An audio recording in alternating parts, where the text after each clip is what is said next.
Many thanks, Michael, and thanks to you all for turning out tonight. It's great to see the Archbishop here. I was going to get some biblical references about floods, but I didn't have time, but it's something like that. So it's really nice to see you all out here tonight, and I'm very grateful to the Catholic Weekly for the invitation. And as Michael said, today marks the second anniversary of Cardinal Pell's acquittal, historical acquittal on historical child sexual abuse charges by all 7 judges of the High Court of Australia. It's quite a remarkable decision. It's pretty rare that all 7 judges write a common judgment, and this judgment is quite brief. From memory, it's about 35-40 pages, so it's easy to read and it's very well written. So anyone can pick it up and read it and understand it. That's not true of all legal cases. And it will go down as one of the most important cases in Australian criminal law. Now, before I start tonight, I just want to quote what I put in the front of my book, which is the statement that Cardinal Pell made a bit earlier this time 2 years ago when he was released from Barwon Prison near Geelong in Victoria. And he said, "I've consistently maintained my innocence while suffering from a serious injustice. This has been remedied today with the High Court's unanimous decision. I look forward to reading the judgments and the reasons for the decision in detail. I hold no ill will towards my accuser. I do not want my acquittal to add to the hurt and bitterness so many feel. There is certainly hurt and bitterness enough. However, my trial was not a referendum on the Catholic Church, nor a referendum on how the church authorities in Australia dealt with the crime of pedophilia in the church. The point was whether I had committed these awful crimes, and I did not. The only basis for long-term healing is truth, and the only basis for justice is truth, because justice means truth for all." And I identify with those sentiments. Now, before commencing my talk tonight, I should make special reference to the Catholic Weekly's editor-in-chief, Michael Kenny, and to its editor, Peter Rosengren. It's a great newspaper, particularly since it was revived a bit over a decade ago, as I recall, and it does exactly what it attempts to achieve. There are very few newspapers in Australia, I think in the Catholic Church around the world, that can match the standard of the Catholic Weekly, and I've been a subscriber for many years and I'll continue. Also note Monica Demit's here tonight, and I thought her reporting on the Royal Commission and other aspects of the Pell case over the years was quite remarkable. And in the book I analysed, a whole chapter I devote to analysing the Royal Commission's findings with respect to Cardinal Pell, which I believe were contradictory in parts, unsupported by evidence in other parts, and contain errors in other parts. This for a Royal Commission, which whilst it did some good work, cost $350 million over 5 years and had a staff of 250 or more at any one time. Now, during the days of the Labor split in the 1950s, and Michael mentioned I'd done a book on Bob Santa Maria, and the Labor split in the 1950s went side by side with the split in the Catholic Church. And the Catholic hierarchy divided pretty well 50-50 across the whole of the country in terms of individual bishops, with the 2 substantial archdioceses, Melbourne and Sydney, at odds. Melbourne, where there was Archbishop Daniel Mannix, who supported Bob Santa Maria, and of course Santa Maria was not a member of the Labor Party, but he was involved in what happened, and Cardinal Norman Gilroy in Sydney.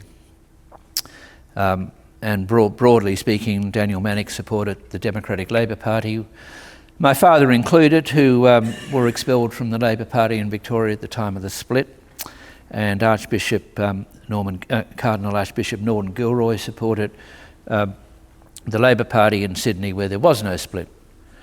But what I noticed that's relevant today is that if you go back and look at the Catholic Weekly in Sydney and the Advocate and the Tribune in Melbourne at the time, there's no coverage at all of the split in the Catholic hierarchy or of the split in the Labor Party. It's like it never happened.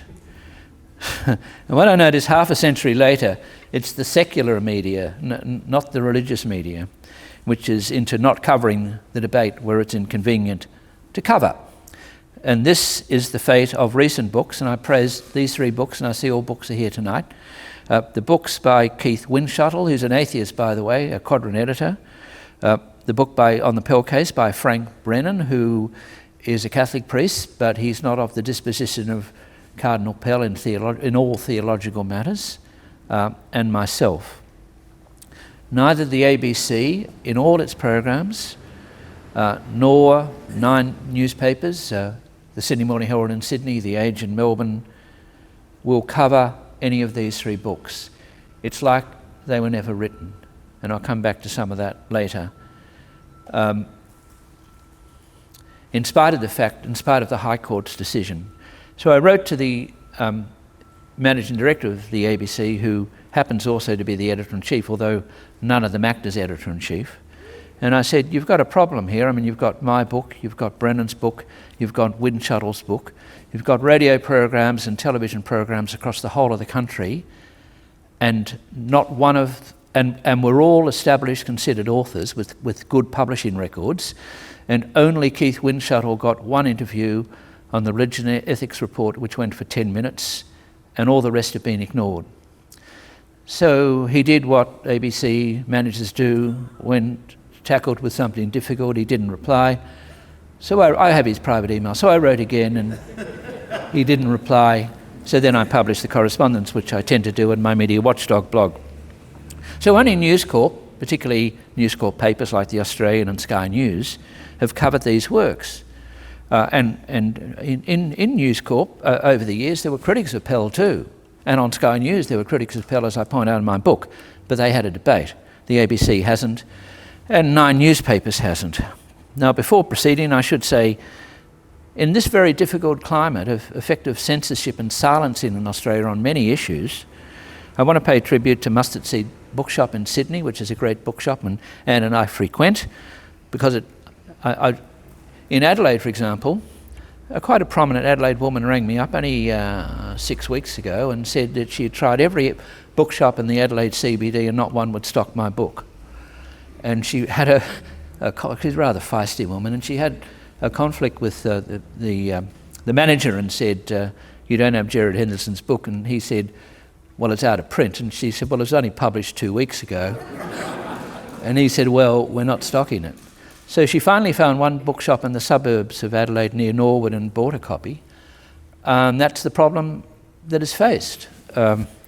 So also thank God for Connor Court, Anthony Capello in Brisbane, who comes originally from Melbourne. Connor Court publishes books in Australia that no one else will publish. Frank Brennan's book was published by Connor Court, and my book is published by Connor Court. I like to be a bit irreverent, and so when I decided to write the book on the Pell case, which I had planned to write if the High Court decision came the decision that it came to. Any rate, when that decision turned up, someone contacted. I thought it'd be a bit of fun to contact ABC Books, and they said they rejected it. I mean, quite surprised, as I say, they rejected it, and on the basis that no one read books on Cardinal Pell. And then I thought, well, I'll try Melbourne University Press, because they'd published Louise Milligan's book. And they came back to me, but very courteous, but said that under the new provisions that have been brought in to stop books like Louise Milligan's book being published, they had to have much more rigorous assessments, and it would go to official referees appointed by Melbourne University Press and Melbourne University. And I said, well, that's fine, I'm happy to have any kind of referees, but just tell me one thing. Are these referees anonymous, or they give their names? And he said, oh, they're anonymous. And I said, well, forget it. I mean, you know, what chance would I have at Melbourne University with 2 anonymous referees? And I also should mention Quadrant, which published a lot of stuff, and of course Keith Windschuttle is the editor of Quadrant. I don't think Keith went to MUP or ABC Books for his publisher. He published it with Quadrant Books, which was a smart move, because he obviously got on quite well with his publisher. I also should mention Archbishop Anthony Fisher. Now, I'm probably going to cause a bit of trouble tonight. I hope I do. But as someone who grew up in Melbourne in a previous century, but I'm not saying which one. So as someone who grew up in Melbourne in a previous century, I regard 3 outstanding archbishops in Australia. Daniel Mannix in Melbourne, Archbishop George Pell, later Cardinal Archbishop George Pell in Sydney, and Anthony Fisher in Sydney. And I read his articles in the Catholic Weekly every week. I don't really regard them as actually as articles. I tend to regard them as epistles. And I read them every week with great admiration. Now, at this time, on the 7th of April 2020, Cardinal Pell was having his first evening meal as a free man after 2 years in prison at the Carmelite Monastery in the Melbourne suburb of Kew. Now, we know this very well because one of Anne's friends went in there a long time ago, and when we're in Melbourne, we visit her in the monastery in Kew, and we know the people who run it, and we know the place. So where Cardinal Pell spent his first night in the visitors' room just outside the entry to the convent, we know that well, and he headed there because of demonstrations outside the Carmelite monastery. So you had demonstrations outside a monastery, which consists of some score and a half of women.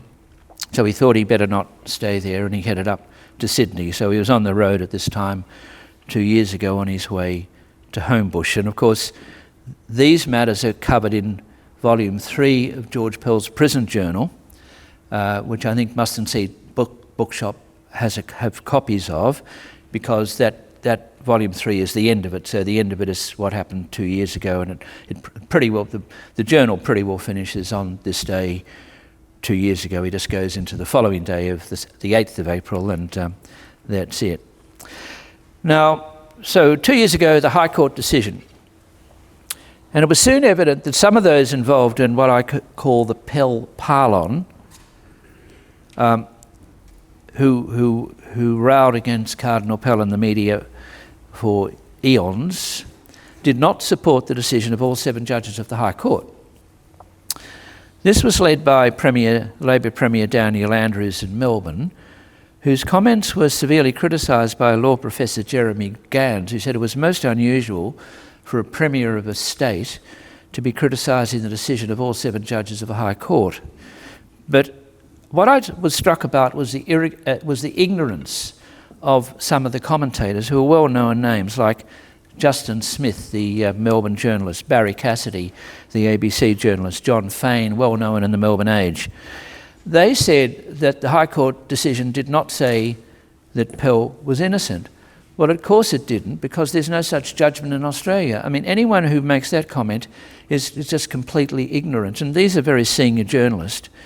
Malcolm Knox, who writes for the Sydney Morning Herald, a Nine publication, made the point that it was wrong for the High Court to overturn a jury decision because this was unfair to the jurors.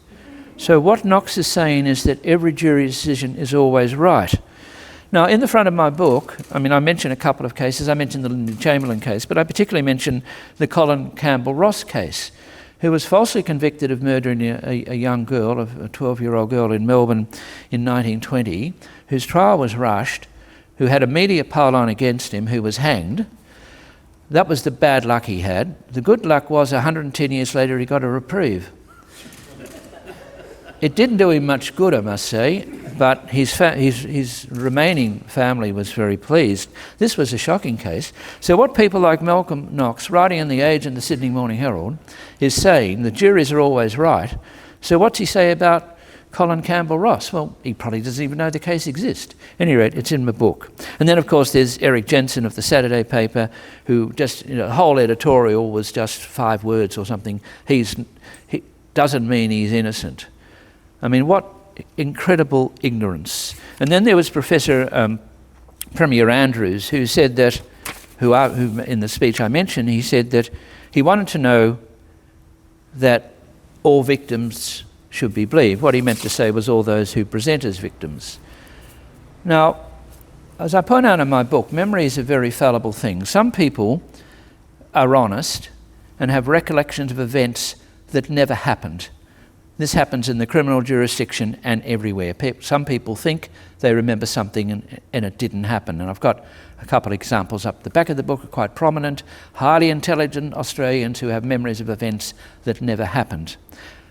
And some people are unwell mentally, and some people are liars. And Carl Beach in the United Kingdom is currently in prison, serving a 9-year prison sentence for falsely claiming that he was raped by a number of leading British politicians, Conservative and Labor alike, and including the likes of the former British Prime Minister Sir Edward Heath.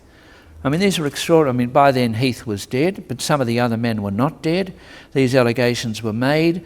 They were supported by Metropolitan Police in London, for which they've been severely criticised, but they never apologised.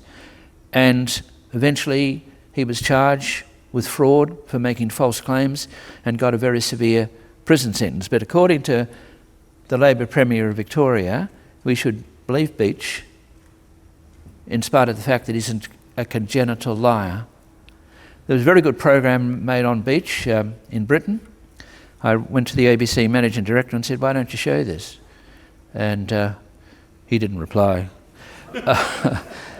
Now, the media pile-on against Pell commenced from the moment he was appointed Archbishop of Melbourne in 1996, and it continued when he became Archbishop of Sydney in 2001, and exploded after the commencement of the Royal Commission into institutional responses to child sexual abuse in 2013. But I just thought I'd read from the book briefly what happened when George Pell comes to Sydney. And if I was George Pell or had been advising George Pell, I wouldn't have done it. He trusted 60 Minutes to do an interview. Now, the interview was done by the journalist John Lyons, and John Lyons put to Pell a number of descriptions which Lyons said had been made about Pell, and he asked for a response. And this is what he put to Pell. First up, he said to Pell that you are a bully, a right-wing fundamentalist, a homophobe, a careerist, the Pope's man in Australia, and a misogynist. And George Pell's pretty quick-witted, and he said, I only plead guilty to one of them. He was happy to be the Pope's man in Australia, but not the others. Now, but the aim of the Lyons interview was to put Pell on the defensive from the moment he arrived in Sydney, and he had to answer these allegations made all by anonymous people. Needless to say, John Lyons had a great career in the media and is now number 3 in the ABC management team.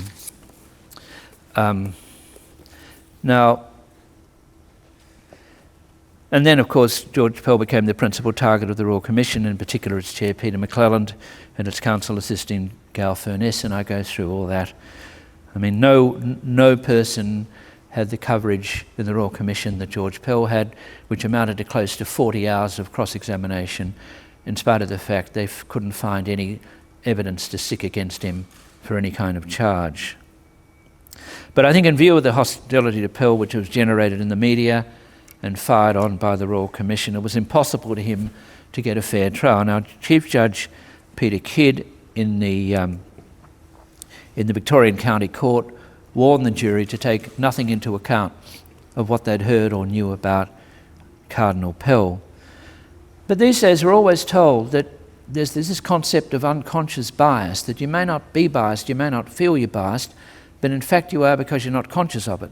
And that applies everywhere except in the legal system, where people are convinced that jurors can take everything out of their mind they've ever heard before and just examine the evidence. And of course we know that's not possible for anyone to do. Now, I thought I'd concentrate, as I said, on David Marr, Louise Milligan, but probably not me. Okay, so David Marr wrote this book in 2012 called The Prince, Faith, Abuse and George Pell. And Marr asked to interview me for his book. And I said no, because I know what David does, and we get on okay most of the time. But what he does is he interviews people for his book. He takes no notice of what they say, but then he puts you in the acknowledgements of someone who helped him. So people read the book and they say, well, it must be okay because Hendo reckons it's okay. So I wouldn't do it.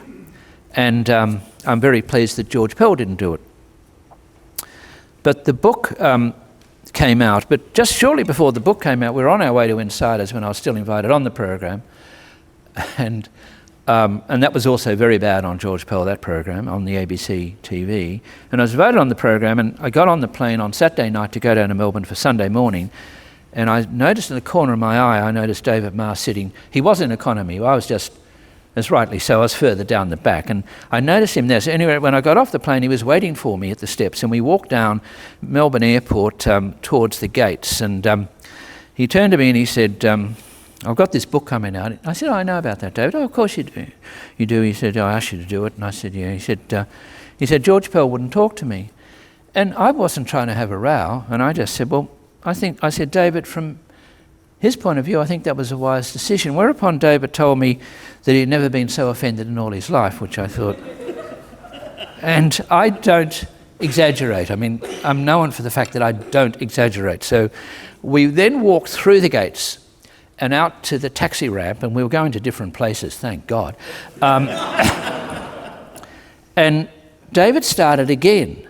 And he said to me, he was using swear words, I won't repeat them because I was well brought up and I'm told not to do that, but he was swearing at me and screaming at me and saying he'd never been insulted in all his life, and I held my own, but I didn't use that language. But there were all these people coming out of the gate and getting into taxis. I was 6 and he was 7, and there was 1, 2 up there and down there, and they were looking at these sort of two blokes. He's screaming at me that I'd insulted him, and at any rate... that was an evening with David Marr at Melbourne Airport on the 17th of August. I mentioned this in the book. And then this started off as a quarterly essay, which became a book. And I criticised it by Sydney Morning Herald on the 1st of October.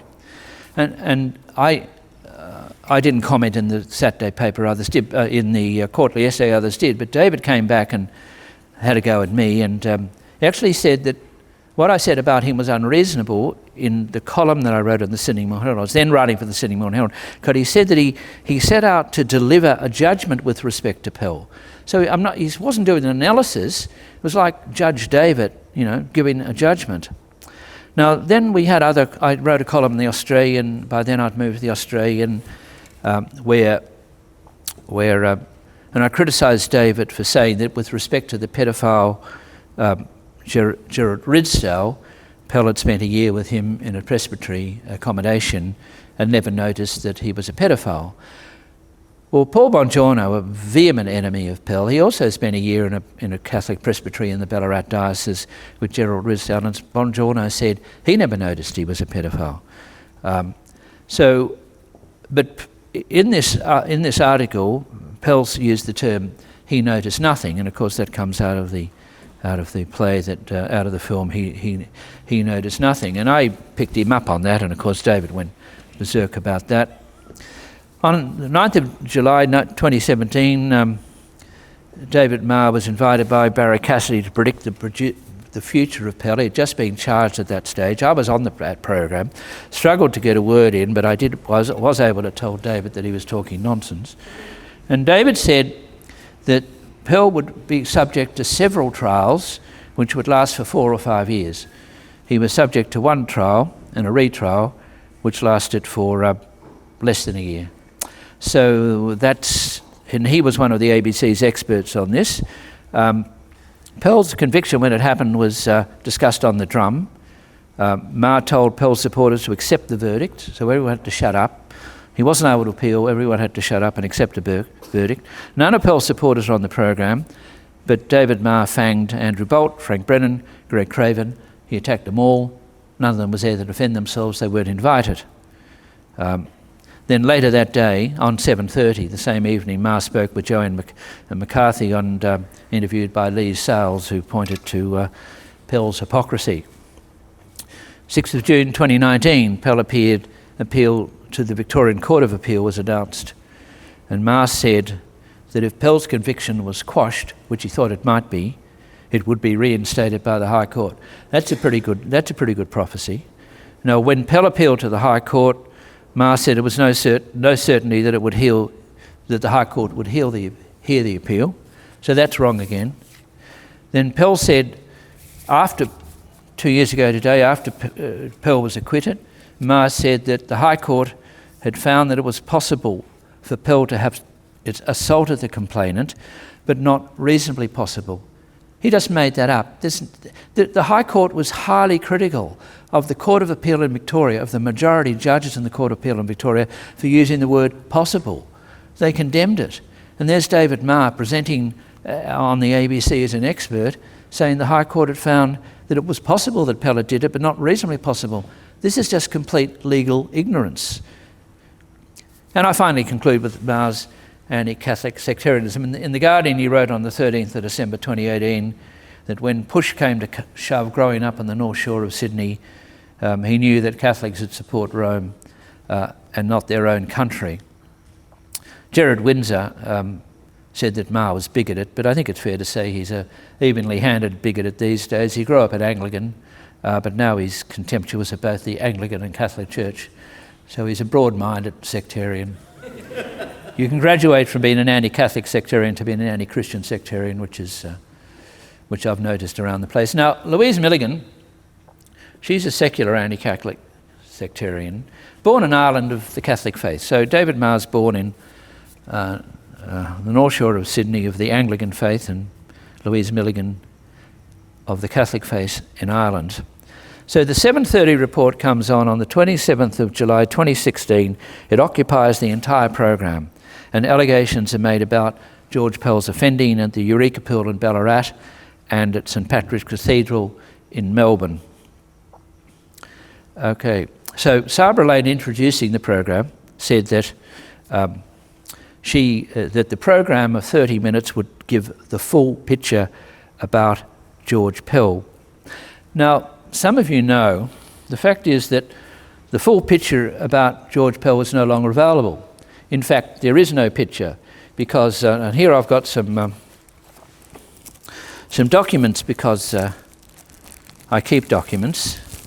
So when the program came out on the 27th of July 2016, as the ABC always does for 7:30, there was a transcript. Here it is. And of course there was a video on iView. And here it is here because someone got it for me on one of those sticks, whatever they're called, GBS, UBS, NCC, yeah, USB.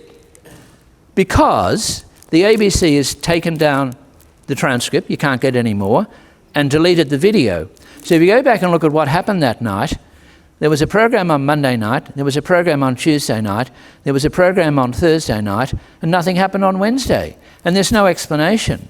So they're just taking it down. I mean, it's gone down the memory hole, but the problem whenever the ABC puts something down the memory hole, there's always someone down the bottom is going to catch it and bring it back. So these are sort of very precious documents now.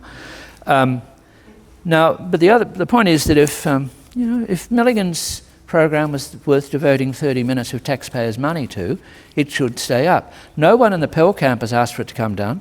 It's only there to protect Milligan, because that's what the ABC does. It protects its journalist, even to the extent in a recent defamation case of paying her own legal costs when she was sued and not the ABC. The ABC paid $200,000, presumably to keep her happy. Now the publication then, this program led to the book, Cardinal, The Rise and Fall of George Pell. That was brought forward from July, the publication date, to the 7th of May. It just happened to get in before the case started. It was launched by Martin Foley, a senior minister in the Andrews Labor government. Quite unprofessional.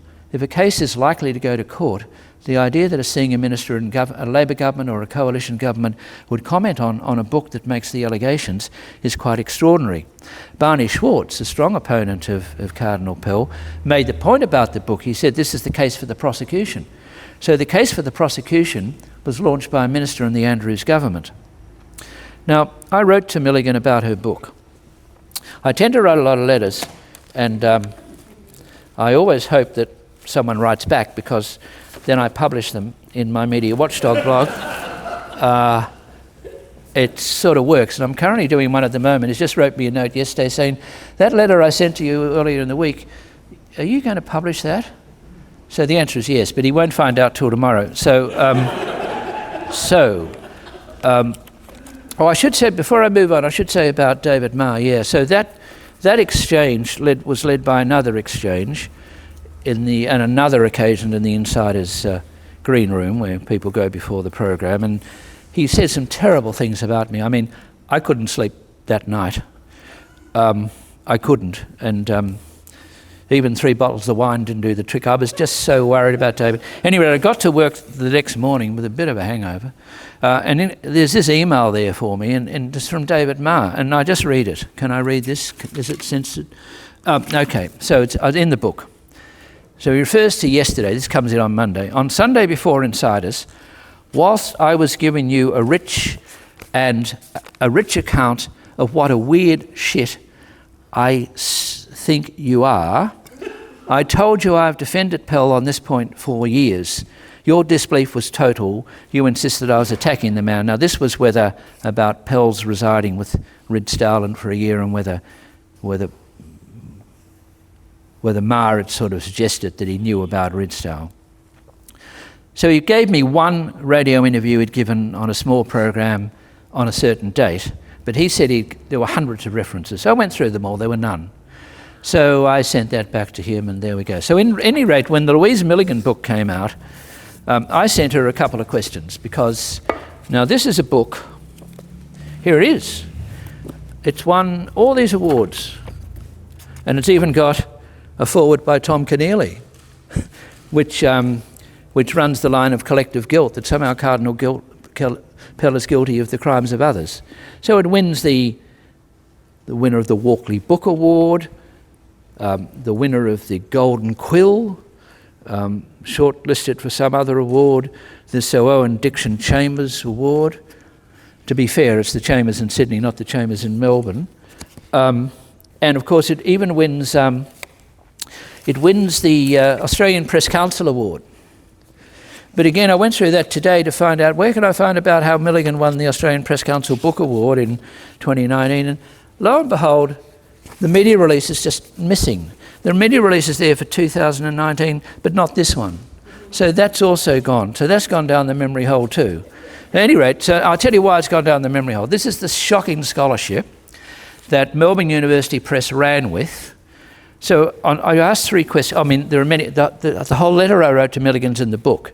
She never answered it, of course, but I just pull a few out here. On the question of memory. So at page 101, Milligan wrote that memory does strange things when it comes to visual descriptions of people. Okay, so you can't trust memory. Yet elsewhere in the book, Milligan accepted the visual recollection of C, the man who made allegations about Pell at Phillip Island 20 years earlier, despite the fact that this man had identified on a TV news report a person he had not seen for around 4 decades and was reliant on his memory for faces as to identity. So Milligan's saying memory does strange things when it comes to visual descriptions of people, except when it comes to someone who's accusing Pell of something that allegedly happened 40 years earlier. The issue of direct quotation marks. At page 47, Milligan put in direct quotes the recollection of an elderly woman, this woman's in her 80s, who claimed to have overheard Pell having a conversation some 2 or 3 decades previously. Yet the woman conceded to Milligan, and it's in the book, that she was in the room next door, and she's 80 years old, and Pell was determined that his alleged conversation with the woman's cousin in the other room could not be heard. So Pell's whispering, she's in the other room, she's in her 80s. Not only did she hear it, but 20 years after the event, she can give it directly what was said. I mean, this is appalling scholarship. And the use of hearsay, on the basis of hearsay upon hearsay, in chapter 6 in Cardinal, her book, Milligan reconstructed in direct quotes the precise words which she alleged that Pell had used some 3 decades previously. There was no independent evidence that Pell made any of these comments attributed to him in direct quotations by Milligan. So I wrote to her about this, and as I said, she didn't answer. But she flipped my correspondence to Louise Adler. Now I know who was then publisher of Melbourne University Press, and that published my Santa Maria biography, and I got on okay with Louise. So Louise writes me an email within an hour of getting it, telling me to stop it. Stop it. MUP stands by the forensic and meticulous research that the author conducted to produce this important contribution to the community understanding of the Catholic Church's response to child sex abuse. Now, When I wrote my book on Santa Maria, anyone who criticises it, I wouldn't have gone up to Ms. Milligan and say, "Oh, Louise, I've been criticised, can you tell the guy to shut up?" But that's exactly what Milligan did. And it worked because she won all these awards, including the Golden Quill and the Walkley Award. And perhaps they misjudged it. Perhaps it was in the fiction section and I missed it. I don't know. But on the other hand, this is very serious. At any rate, the reference is all there. Now I'm going to finish quickly. I think in view of all this, oh, by the way, and Milligan also referred to me as a pedophile protector in a text that's in the book. She doesn't text me, but she puts them up and people give them to me. And of course the same is true of Lucy Morris-Marr and Melissa Davey at The Guardian, Lucy Morris-Marr at The New Daily. Not one of any of these four who I concentrate on in the book, not Marr, nor Milligan, nor Lucy Morris-Marr, nor Melissa Davey, ever agreed to an interview with someone who disagreed with them, or ever took place in a debate with someone who disagreed with them. And said they went for soft interviews with their mates on the ABC predominantly, or appearances at taxpayer-funded literary festivals where everyone agreed with everyone else and they appeared before adoring audiences. They never once explained their position. And not only did Milligan not explain it, she sought protection from someone, her publisher, to stop anyone criticising her. In view of all this, a fair trial was impossible. And I never believed that George Pell would be acquitted because I understood anti-Catholic sectarianism. I understood Melbourne. I didn't believe he'd be convicted. I thought there'd be a series of hung juries. I was right on the first time and wrong on the second time. The idea that someone like George Pell in Melbourne could get a fair trial was impossible to imagine. But as even Mark Latham said, and others said, and Anne said, who's here tonight, once the trial got out of Melbourne, once it got into the High Court, it was a different case. And of course there was a magnificent dissenting judgment by Justice Mark Weinberg in the Victorian Court of Appeal, which I think will go down as one of the most important and devastating dissenting judgments in the history of Australian criminal law, which just ripped apart the case for the prosecution. And Weinberg's case was supported essentially by all 7 judges of the High Court. But it's a devastating, and their own judgment is devastating enough. And put simply, you had a situation both before the Court of Appeal, where the prosecution couldn't handle the case, and even David Marr said the prosecution's case was hopeless, but it convinced 2 judges out of 3, the 2 most senior judges in Victoria, the Chief Justice and the President of the Court of Appeal, but the prosecution couldn't handle it. And when it got to the High Court, and it's all documented in the book with transcripts, the prosecution again couldn't handle it. And the appearance of the Kerry Judd, the DPP of Victoria, before the High Court was simply embarrassing. I think the video is still up online. If not, the transcripts are still available. Now I'll come to a conclusion. I'm happy to answer any questions. I just make one point. The Pell Pylon continues. Susan Smith did a book called The Older Boys. It's quite good about I think it's quite good about the Maitland-Newcastle diocese. And to be fair to Suzanne Smith, she was critical of the Catholic Church and of the Anglican Church. But she throws in a chapter on Cardinal Pell, which relates to his association with a priest who died, sadly, Father Glenn Walsh, from another diocese. Father Walsh was a very sick man. He claims he was summoned to Rome to meet the Pope. I understand the Pope doesn't meet very many priests. It was on a day where the Pope, as I understand it, doesn't hold any meetings. And according to what Walsh told someone who told Louise Milligan, who believed it, that George Pell was there and put pressure on him when he came out of meeting the Pope. So the Pope's meeting a Catholic priest from Sydney, or from New South Wales. George Pell, one of the most senior figures in the Vatican, is there, but the Pope doesn't bring him in. But there is a translator, which Pell could have done himself. And so this then splashes on the front page of the Sydney Morning Herald, although they do use the word, and the Age, they do use the word alleged, that Pell had been involved. So I went to Smith and said, she did respond to my correspondence and said, well, what's the evidence? And she said, well, I've got very good sources, but she wouldn't tell me who they were. But obviously they were indirect because Walsh was dead, and obviously Walsh told someone or someone else, and who told someone, we don't know. There's a range of hearsay here. And I said, well, what's your evidence that, I said, did you go to Cardinal Pell and ask him whether he ever met Walsh? And said, no, I don't need to, I've got this evidence. I said, well, that's not evidence. And so, believe it or not, and this is in the book, I mean, Susan Smith said to me, well, if you're saying Pell wasn't there, he didn't meet him, you should prove that he didn't meet him. And I said, how can I prove that a man didn't meet another man?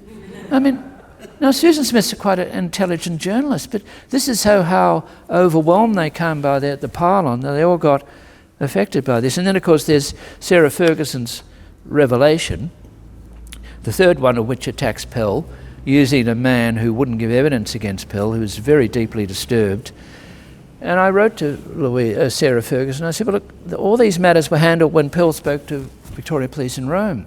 He went through all these cases of allegations by this bloke, Barney. He made the point that where Barney said he was there, Pell was never there on those days, and he went through all this. And I said, well, did you try and get the police evidence on this? He said, oh, no, I didn't. No. She said to me, Barney's compelling, which is what Milligan said, compelling. But one of the important points in this High Court case, and you should read it, the High Court judges, all 7 of them, are very critical of the concept of a compelling witness. They say you can't look at any witness and say they're compelling, because liars can be very compelling, and people who are telling the truth can look like they're nervous. And that's what happened in the High Court. And Virginia Bell was the... I think if you read the judgments, I mean, Susan Kiefel and Virginia Bell, very senior judges, came in first, and then Justice Keane and others, and eventually they all came in. But the DPP made the point before the High Court how compelling the complainant against Pell was. And the evidence was that when he got a question he wasn't certain about, he shuffled, and he looked at his shoes, and he waited for a fair while, and he came back and gave an answer. And both in the Court of Appeal and in the High Court, the prosecution said, well, that shows how honest he was, because he didn't want to give a false answer. But as was pointed out, as Virginia Bell said, and Virginia Bell is a very clever woman, since retired from the High Court for age reasons, but very clever, and has a background in the libertarian left in Sydney. I mean, she's no conservative Catholic. In fact, she's anything but a conservative Catholic, but a very fine judge. And she said, well, hang on a minute. I mean, maybe that's what he did, but maybe he looked at his feet and shuffled around because he didn't know what answer to give. I mean, duh. So what the DPP in Victoria was saying was that if someone sort of looks like they don't know what they're talking about, that means they're telling the truth. Now, as I said, I don't exaggerate. All this is in the book. I've quoted the transcripts from the High Court. And they're all there. And I should say in passing, I'm very grateful to a number of people who helped me with material. And Rosemary Elliott's here today, Frank Brennan helped me with material, and Katrina. She's got 2 names, Potter and Katrina from the Catholic Church. What? Lee. Katrina Lee is also Katrina Potter, yep. It was a great help, so I should say that. So I'm just going to conclude on that. So we've gone 2 years, but in the end of my book I quote Gavin Silbert, a very senior lawyer in Melbourne. And after Windshuttle, I wrote him a letter because he wrote an article I thought was unreasonable.